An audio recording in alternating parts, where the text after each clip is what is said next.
मुख्यमंत्री म्हणून, उपमुख्यमंत्री म्हणून, पुन्हा मुख्यमंत्री म्हणून काम करण्याची संधी मिळाली. त्यावेळी मिळालेल्या संधीचा उपयोग करून ओबीसी समाजाकरता जी काही चांगले निर्णय करता येतील ते निर्णय सातत्याने घेण्याचा प्रयत्न या ठिकाणी केला.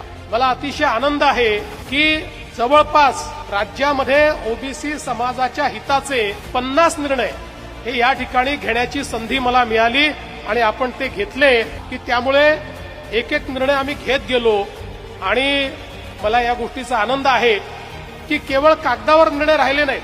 मागे पुढे झाले असतील, कदाचित काही कमी झालं असेल, काही अधिक झालं असेल, पण घेतलेला एक एक निर्णय हा आपण पूर्ण करण्याचं काम केलं.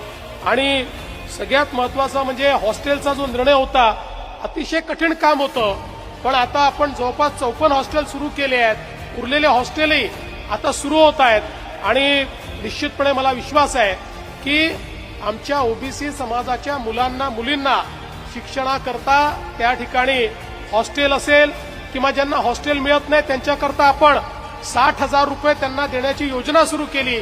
ती योजना असेल, या योजनेच्या माध्यमातून आमच्या मुलांकरता शिक्षणाची दारं आपण खुली केली.